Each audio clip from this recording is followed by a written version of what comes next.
आदाब नाजरीन, आप देख रहे हो सियासत.com और मैं हूं आपके साथी आफिया। नाजरीन, जैसा कि आप सब जानते हैं कि हैदराबाद जो तहजीब का गहरवारा है, लेकिन इसको किसी की नजर लग गई है।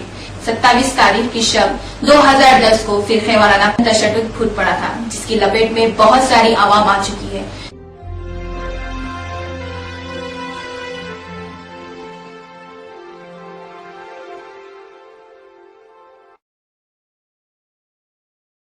जिससे आवाम को बहुत सारी परेशानियों का सामना करना पड़ा। तो नाज़रीन, आइए हमारे स्टूडियो में एक खातून बैठी है, हम उनसे ही मालूम करते हैं कि वो उस शख्स किस मुसीबत, किस परेशानी और किस डर का सामना किए थे।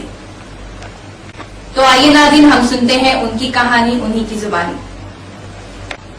अस्सलाम वालेकुम, मैं पुराने शहर की रहने वाली हूँ।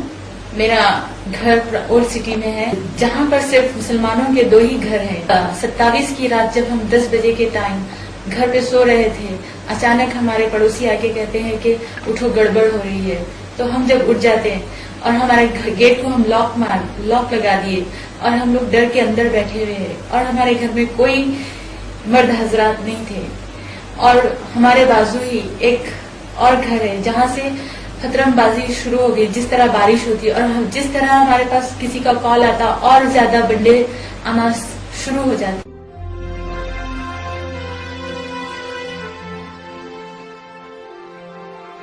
जिससे हमको बहुत तकलीफ और हम बहुत डरे हुए थे, इसका अंदाजा भी हमें नहीं है।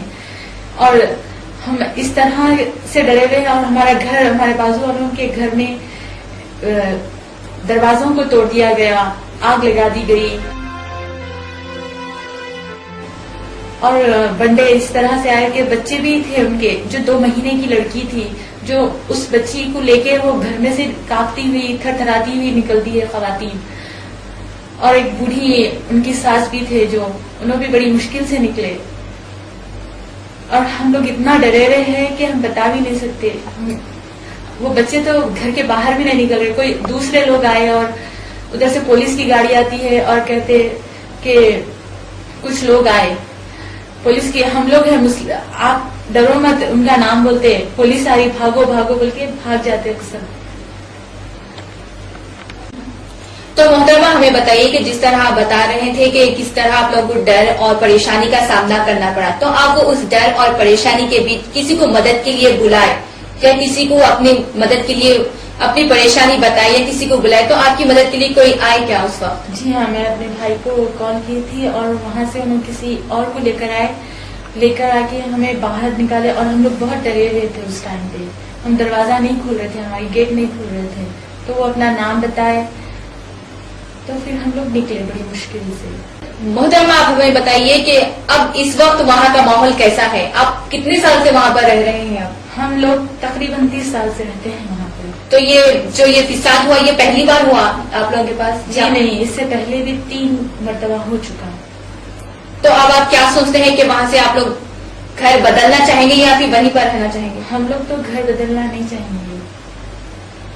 आप लोग हमें ये बताइए कि आप लोगों को माली नुकसान कितना हुआ वहाँ पर? हमारे घर पे बंदे आए, हमारा दरवाजा टूट गया बस, लेकिन हमारे बाजू मस्जिद है, उसका काफी नुकसान हो गया।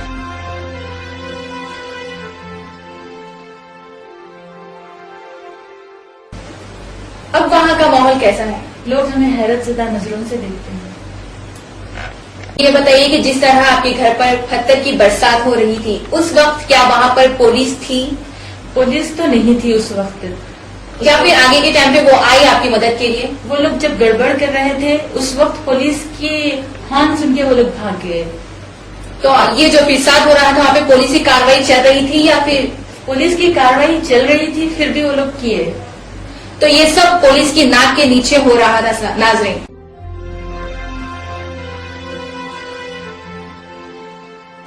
जैसा कि आप सब सुन रहे हैं कि ये सब पुलिस की नाक के नीचे हो रहा है। पुलिस थी वहां पर वो कुछ नहीं कर सक रही थी। ऐसा क्यों?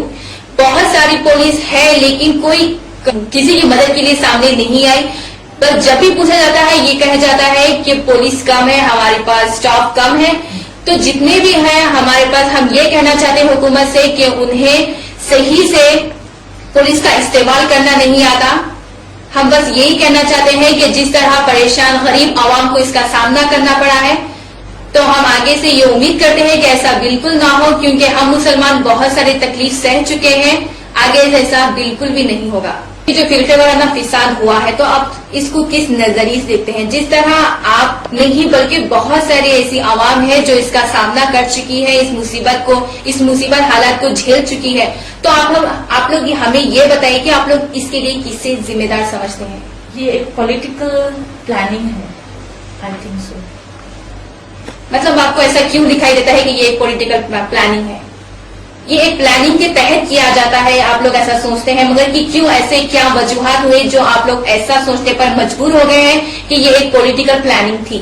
جی ہاں، کیونکہ یہ ایک صرف جھنڈیوں کی بات میں اتنا فساد ہونا یہ ظاہر سی بات نہیں ہے، کیونکہ جھنڈیوں کے معاملے میں ہندو اور مسلمان کی لڑائی کبھی نہیں ہوئی۔ جی ہاں، اب تو یہ کہہ دیا گیا ہے کہ آپ لوگوں کا جب تہوار ختم ہو جائے گا اب اسی کے دوسرے دن آپ اپنی جھنڈیاں نکال دی جائے۔ بس سمجھ میں نہیں آ رہا ہے کہ بس ایک چھوٹی سی بات، ایک جھنڈیوں کے لیے اتنا بڑا فرقے وارانہ فساد پھوٹ پڑے گا ہمارے حیدرآباد میں، یہ کسی نے اپنے سپنے میں بھی نہیں سوچا ہوگا۔ ناظرین، ویسے تو آپ سب جانتے ہی ہیں کہ ہمارا سیاست آپ کو پل پل کی خبر پہنچاتا رہا ہے، تو اسی طرح ہم آپ کو حیدرآباد کی پوری خبر بتاتے رہیں گے۔ آپ دیکھتے رہیے سیاست.com، اور اب مجھے اجازت دے دی آپ کو، اگلی بار پھر حاضر ہوں گے ایک نئے موضوع کے ساتھ۔